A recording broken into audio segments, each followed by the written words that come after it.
All right, let's welcome in Lawrence Boothby, co-host of the Club podcast, big Man City fan as well. Lawrence, first question, because me and Rory have debated this.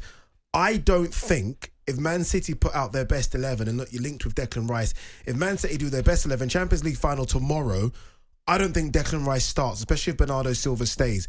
Am I wrong or is Rory wrong? Gundogan's gone, so he probably slots in immediately for Gundogan. But it's between him and Kovacic. We're in a lucky position to say we've got two potentially world-class midfielders joining the club. So it's a strange one. I think City fans are a little bit hesitant because I think the comments you guys are making, it is fair. It seems a little bit marginal. It doesn't feel like a player that we need desperately. And that's why it's winding Arsenal fans up, and I love it. How important is winning this race, not only for the player booth, but just to make the statement to Arsenal? You know, you and Arsenal competed at least until maybe, 6 games from the end of the season. It was you two going head-to-head. You're now in another race with Arsenal. You won the first race. Do you want to make that statement to Arsenal? Is there something symbolic going on here as well? Yeah, 100%. I think in the last 10, 15 years in the Premier League, I think the Premier League title challenge almost starts in June, July of the previous season with big transfers. Look at Alex Ferguson signing, Van Persie.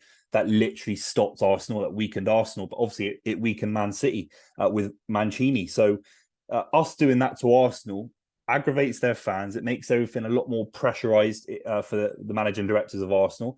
They have to go out and sign someone else. And if he doesn't live up to expectations, look, Caicedo's the name. Chelsea could come in for him and Arsenal could end up with absolutely no one. So it is a bit of a power play from City.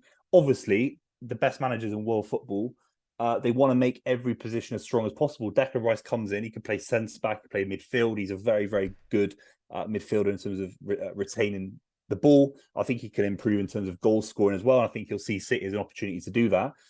So it is a power play as well as a strategically viable move. I think it's just after winning a treble, there's a little bit of annoyance from other fans because it's almost like perfecting something that's already basically in football in terms of perfect. That's absolutely right. Booth, do you think that there's actual genuine desire to get hold of Declan Rice, or do you think that we could see a situation? In the past, Manchester City have flirted with the idea of signing a player. They've got into a bidding war with a club.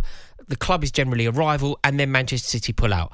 I'm thinking here of maybe Harry Maguire. It looked like you were neck and neck. You were desperate to get Harry Maguire. In the end, you backed out. You let Manchester United have him, paid an inflated price, and ultimately it hasn't worked out. Similar story could be said for when Chelsea signed Cucurella last year. Chelsea and Manchester City were head-to-head. We felt like we'd got one over on Manchester City. Chelsea got one over on Manchester City. That was symbolic, and Manchester City backed off, and they didn't want the player, and ultimately they were proved correct. Is this gamesmanship, or do you really think that Guardiola wants to work with Declan Rice? It's a mixture. I think the gamesmanship you're talking about is completely correct. And don't forget, though, it can go wrong because I think City and City fans were really frustrated because we were in for Virgil van Dijk. And imagine if we'd actually gone for Virgil van Dijk and bought him for £85 million or 90. Obviously went to Liverpool for 75, and it's turned out to be one of the best transfers in the history of Liverpool Football Club. So there's a mixture there between trying to wind up another club, trying to be strategic, and saying, do we actually need a midfielder? The issue for me is I don't want to be it's almost greedy, saying we've just signed Kovacic. If it's like for like, then fair play. I mean, if Bernardo Silva goes, then there's a debate of, I think Phil Foden becomes more of a winger. He starts far more football matches. And then Declan Rice becomes a viable option, especially with Calvin Phillips. I think Calvin Phillips is gone. You can't keep Calvin Phillips with Declan Rice coming in. The issue is for Arsenal fans, if they do sign Declan Rice, to get it over the line now, in my opinion, obviously we're all just speculating with the numbers, but from just looking at it from a macro perspective, they're going to have to spend 110 now, 120 million pounds. And they still might not win the league with that kind of outlay, because I think City could still win the league without Declan Rice, which is a luxury. It's an interesting one because I think the player has got a lot of power here. In my gut, he doesn't want to join Man City. I think he wants to join Arsenal first and foremost. That doesn't put you in the strongest position if you're Guardiola, because you want players that are desperate to come to the club. Even Calvin Phillips, whatever you say about Calvin Phillips, he desperately wanted to join the club. It was a move that he was gassed about. Same with Jack Grealish. I think Declan Rice is a little bit more hesitant. But what do you make of Bernardo Silva and this talk about Bernardo Silva not just leaving? Remember, 28 years old, me and Rory debate whether or not he is the star man and it's him or Kevin De Bruyne. What do you make of him wanting to leave and potentially go to Saudi Arabia? It's probably the biggest waste of footballing talent I've ever seen. I mean, look, we talk about David Beckham. When I was a kid, he was 30 when he went to LA Galaxy, and people considered that a bit of a waste. Still had an England career, still was obviously good enough to go back to AC Milan on loan and PSG, etc. So for me, I can't think, unless you lads know off the top of your head. Obviously, we've seen Zlatan at LA Galaxy, we've seen Carlos Tevez go to China. There's loads of examples, but 28. I mean, he's in the discussion to be a Ballon d'Or contender. I don't think he will win it, of course not, because there's other bigger names. But Bernardo Silva's world class. Yeah, there's an argument he's top 5 in the world, just generally in terms of overall talent. Don't go to Saudi Arabia. I'm begging you. I'm gonna have to start a GoFundMe to keep him in Europe. I don't even care about. All right, if you want to go to Paris, it's a beautiful city. I get it. Barcelona. Don't go to Saudi Arabia, please. I think I share those sentiments, Booth. It would be a waste for a man of his talent. Yeah, I mean, Oscar's the only one that sort of springs to mind when he was 25 when he went from Chelsea it to doesn't China. make sense. Booth, what else is going on? Carl Walker's potentially going to leave. That to me doesn't feel like good news for your perspective. I think we're basically a couple of days ago, it looked like he was dead set going to Bayern Munich, a kind of £20 million fee in and around that kind of range. I think he wants to stay at the club, which is massive. I think there's been a bit of a narrative from different media outlets that maybe he is being pushed out the door by City. I don't think that's the case. I just think it's about negotiating his position in terms of extending the contract. And I think you cannot buy experience. You can't buy pace. Honestly, you cannot buy the pace that this guy's got. He's top 1% of the quickest players who play in football, and you can't buy that. I mean, look at Alphonso Davies at Bayern Munich, obviously on the other side of the back four. He costs you £100 million. He costs you £100 million. He's that kind of defender. So I don't think you can sell him. I think you try and give him another year. The experience is so important. We've got the Club World Cup to come. He's going to play in the Euros next summer.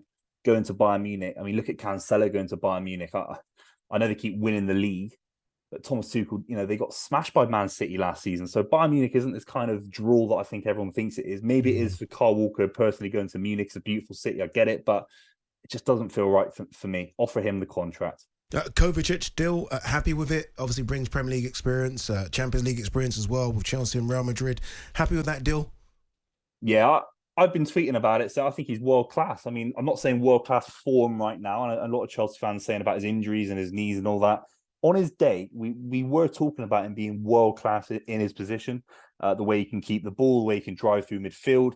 His natural talent on the ball is very, very good. He's at a very, very high standard. Maybe a couple of dead seasons at Chelsea, it's been hard. But look at Ilkay Gundogan. He came from Dortmund. He had back issues. He was always injured. He wasn't kind of winning the league when he left Dortmund. Look at Kovacic. He's in the similar kind of bracket to Ilkay Gundogan. He used to play at Real Madrid. He was linked to every big club. He came to Chelsea. He's won the Champions League for £30 million. It's unbelievable business. Booth, away from City to a degree at least, if you end up signing Rice, last year your competitor for the Premier League title was Arsenal. If you end up signing Rice and he therefore doesn't sign for Arsenal, what impact do you think it has on them? Are they still going to be your main competitor going into next year? For me, they're competing with 6 or 7 other clubs for a decent top half European finish. For me, I think they'll fall off massively. Honestly, for me, the only concern is Liverpool, because I think McAllister's a fantastic bit of business. They can go on a crazy run where they start winning 13, 14, 15 games in a row. I just don't. I don't fear Arsenal. I look back at the results actually today from last season and seasons before. I don't worry about Arsenal. Maybe I'm wrong. They're fantastically well run in terms of the young players coming through. But are they a serious outfit? I think it's Declan Rice thing. I get a lot of hate about maybe the oil stuff at City, or we can just splash cash around. If Arsenal were a serious football club, they would have signed Declan Rice yesterday. It's not about spending 250 million and being extravagant. They could afford £75 million on Pepe when they weren't in the Champions League. So they can surely they could have spent 105 million, made it lucrative in terms of it being 75 million up front, less add-ons, just make it a bulk amount of money and just get it over the line. If they can afford 90 plus 5 or whatever it is at the moment, the way they've gone about it is small club mentality. And I think they've bottled the Declan Rice transfer just like they bottled the Premier League last season. But just before I let you go, gut feeling, do you get him or not? I think we'll sign him. I think we're signing him, and I can't wait for Robbie from AFTV. I'm going to be tweeting him all summer. Cheers, my man. Lawrence Booby there, co-host of the Club Podcast and Man City fan. That was harsh but true about Arsenal. It's interesting. Harsh but true. Yeah, it's an interesting theory he's put forward there, because he's effectively saying that Arsenal have bottled the transfer market. And look, whilst the word bottled, it has such weird connotations and everybody gets really animated about it, I don't mean it in that sort of insulting way. I just mean that they've allowed themselves to be gazumped. They've allowed themselves to be manoeuvred. They could have had this one sewn up and they didn't learn from previous mistakes. For example, in January, it isn't about the player. So there's no point in saying to me, but the transfer didn't work out. Trossard, yeah. No, Mudryk. Okay. Chelsea weren't really in for Mudryk. Arsenal were. He was Arsenal's player. And then Chelsea managed to finesse the situation and sign the player. Okay, the player has not hit the ground running. But the point is that Arsenal were front runners for a player and ultimately didn't sign that player. History is repeating itself. Yeah, but they were front runners for a player and didn't sign a player because it was too much money. So they've obviously got their limit. Like, we're not going to go over that limit. And yeah, but they could have got this one done. Declan Rice could have been in the bag. Declan Rice could have been in the bag. So could Mudryk. 75 million. But so could Mudryk. Chelsea weren't pursuing Mudryk. He wasn't really on Chelsea's radar until he was, being spoken about in the press as an Arsenal player. He was tweeting and Instagramming his joy and his vision of joining Mikel Arteta's revolution. That's how we saw it going. And then suddenly Chelsea have signed the player, and that history is repeating itself with regard to Declan Rice.